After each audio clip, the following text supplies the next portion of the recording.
Very good morning एसआरपियंस। पिछली कक्षा में हमने पढ़ा कि किस प्रकार से कबीरदास जी ने वाह आडंबरों पे अपना आक्षेप किया, व्यंग किया, संसार में जो दिखावा करते हैं उन पे एक अपने विचार बताए, कैसे वे दिखावा करके लोगों को भ्रम में डालकर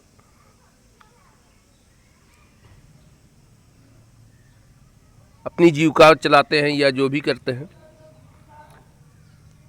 आगे भी उसी प्रकार के आक्षेप कबीरदास जी ने अपनी पद में किए हैं।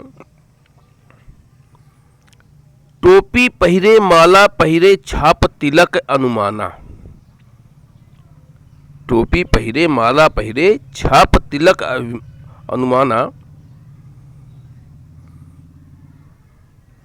साखी शब्द ही गावत भूले आत्म खबर न जाना। हिंदू कहे मोहि राम पियारा, तुर्क कहे रहीमाना, आपस में दो लरिम लरिमुए मरम न काहू जाना। घर घर मंत्र देत फिरत हैं महिमा के अभिमाना, गुर के सहित सिख सब बूढ़े अंत काल पछताना। कहे कबीर सुनो हो संतो, ई सब भर्म बुलाना, केते कहो कहा नहीं माने, सहजय सहज समाना। इस पद में भी कबीरदास की वही अभिव्यक्ति है। यहां पर टोपी पहिरे, पहिरे माने पहनना, छाप तिलक अनुमाना माथे पर तिलक व छापा लगाना,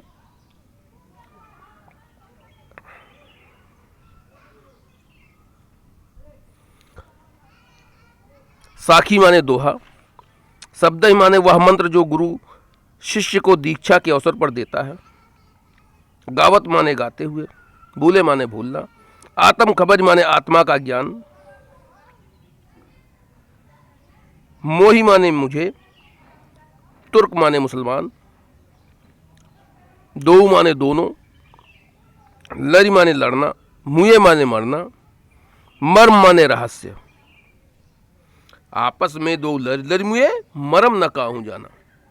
हम आपको अभी कुछ शब्दों के अर्थ स्पष्ट कर दे रहे हैं, जिससे आपको अर्थ समझने में, काव्यांश का अर्थ, पद का अर्थ समझने में विशेष कोई कठिनाई ना हो। फिर भी अगर कोई कठिनाई होती है, कहीं पे आपको लगता है कहीं पे कोई क्लिष्टता आती है, तो आप सायंकाल 6 से 8 के बीच में अपने कमेंट के माध्यम से अपने प्रश्नों को पूछ सकते हैं। तो हम बता रहे थे कि मर्म माने रहस्य, काहू माने कोई, जाना माने जानना, मंत्र माने होता है गुप्त वाक्य, घर घर मंत्र गुप्त वाक्य बताना, महिमा माने उच्चता, अभिमाना माने अभिमान, गुरु के सहित सिक्ख्य, सिक्ख्य माने होता शिष्य, बूढ़े माने डूबना, अंतकाल माने अंतिम समय में, पछताना माने पछताना। कहे कबीर सुनो हो संतो, संतो माने संत समाज, ई सब भर्म भुलाना, भर्म माने होता है संदेह, केतिक कहो कहा नहीं माने, केतिक माने, केतिक कहो माने कहाँ तक कहूँ, कहा नहीं माने कोई मानता नहीं, सहजय सहज समाना, सहजय माने सहज रूप से, समाना माने समान, लीन होना, या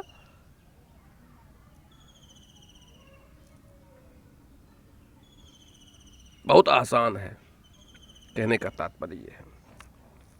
हम आपको इसका अर्थ बताते हैं।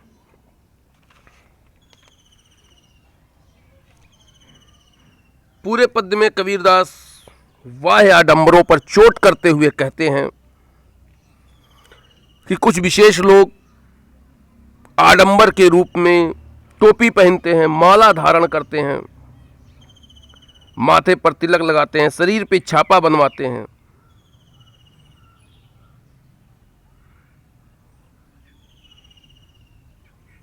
टोपी पहिरे माला पहिरे छाप तिलक अनुमाना। अर्थात लोग माला धारण करते हैं, टोपी पहनते हैं, माथे पर तिलक लगाते हैं, शरीर पे छापा बनवाते हैं। काहे के लिए? वाह आडंबरों को दिखाने के लिए। साखी शब्द ही गावत भूले। साखी शब्द जैसे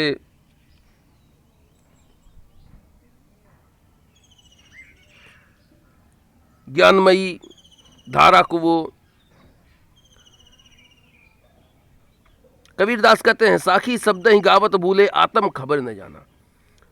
वो खुद स्वयं के बारे में नहीं जान पाते हैं, वो केवल बस वही बाह्य आडंबर गाते हुए घूम रहे हैं, बाह्य आडंबर कर रहे हैं, किंतु अपनी आत्मा के बारे में, स्वयं के बारे में उनको क्या है? ज्ञान। अपनी आत्मा का रहस्य उनको नहीं है पता कि उनकी आत्मा का क्या रहस्य है। वास्तविकता ये है, इनको सांसारिक जीवन पर बड़ा घमंड होता है। हिंदू कहे मोहि राम पियारा, तुरुक कहे रहीमाना, आपस में दो लड़ मुए मरम न काहूं जाना। हिंदू पक्ष कहता है मुझे राम प्यारा है, मुस्लिम पक्ष कहता है मुझे रहीमान अर्थात उनका अपना ईश्वर प्यारा है। आपस में दो लड़ मुए, दोनों आपस में परस्पर विवाद करके, परस्पर लड़ाई करके दोनों खत्म हो जाते हैं, मर जाते हैं। किंतु किसी ने भी ईश्वर की सत्ता के रहस्य को जानने का प्रयास नहीं किया। कोई भी ईश्वर की सत्ता के रहस्य तक पहुंच नहीं पाया।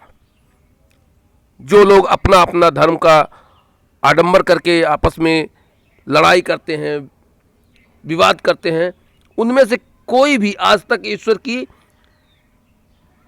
सत्ता के रहस्य को नहीं जान पाया है।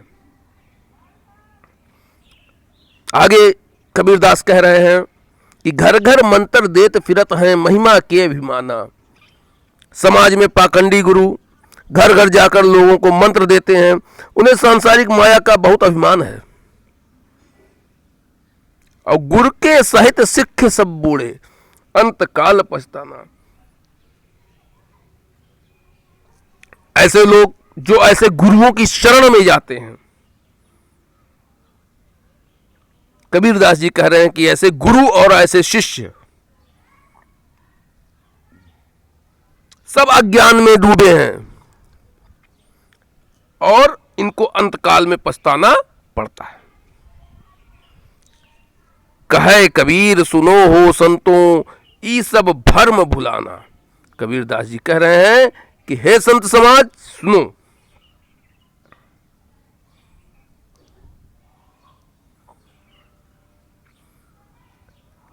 जो इस तरह का वाह्य आडंबर कर रहे हैं, दिखावा कर रहे हैं, वो माया को सब कुछ मानते हैं, ईश्वर की भक्ति को भूले बैठे हैं।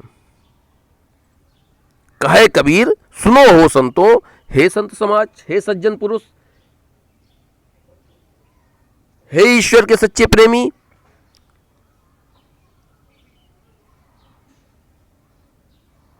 जो वाह्य आडंबर करते हैं वो मात्र माया को सब कुछ मानते हैं,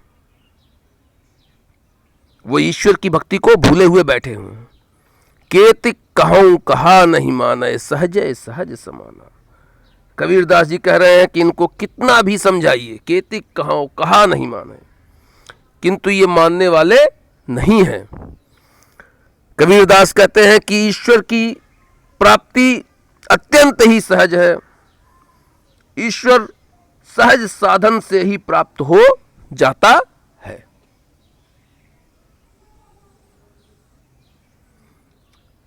पूरे पद्य में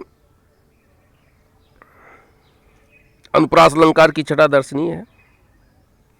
घर घर लर लर में पुनरुक्त प्रकाश अलंकार है। आम बोलचाल की सदुक्कड़ी भाषा का प्रयोग कबीरदास जी के द्वारा हुआ है। पद में गेयता व संगीतात्मकता के गुण विद्यमान है। चित्रात्मकता है, शांत रस है। अब हम इस पद के आधार पर आपको कुछ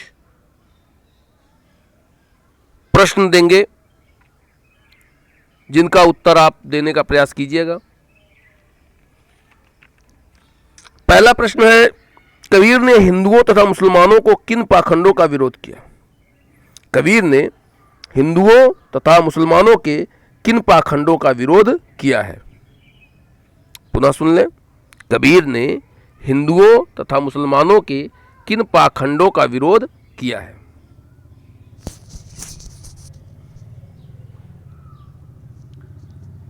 द्वितीय प्रश्न, अज्ञानी गुरुओं व शिष्यों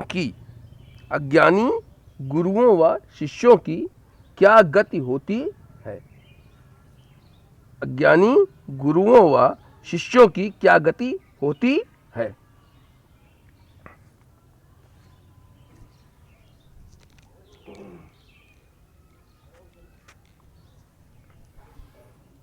अगला प्रश्न,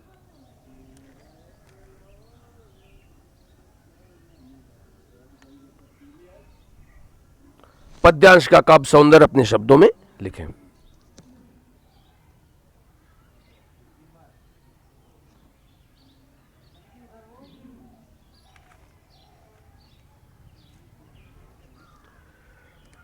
अगला प्रश्न अब आपको हम आपके पुस्तक के अभ्यास से कुछ प्रश्न दे रहे हैं, जिनको आप लिखने का प्रयास कीजिएगा। प्रश्न संख्या 3,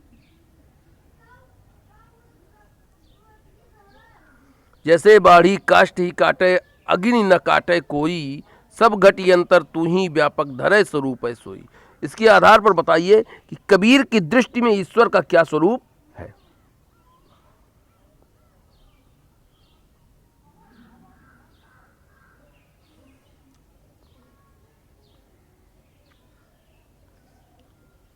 अगला प्रश्न, प्रश्न संख्या 6,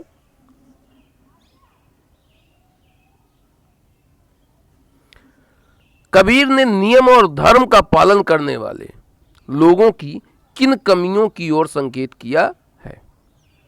कबीर ने नियम और धर्म का पालन करने वाले लोगों की किन कमियों की ओर संकेत किया है? प्रश्न संख्या 8,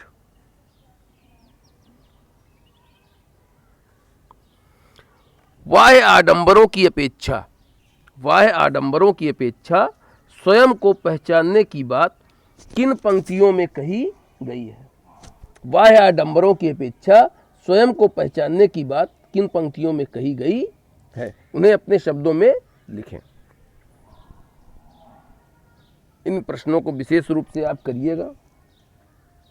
अगर आपको कहीं पे कोई समस्या आती है, किसी प्रकार की दिक्कत आती है, कहीं पे क्लिष्टता आती है, किसी पद का अर्थ आपको समझ में नहीं आता है, तो आप कमेंट के माध्यम से सायंकाल आप 6 से 8 के बीच में उसको प्रश्न को पूछकर समुचित उत्तर, हम प्रयास करेंगे कि उसका हम समुचित उत्तर आपको प्रदान करने का करें। जय हिंद, SRPS।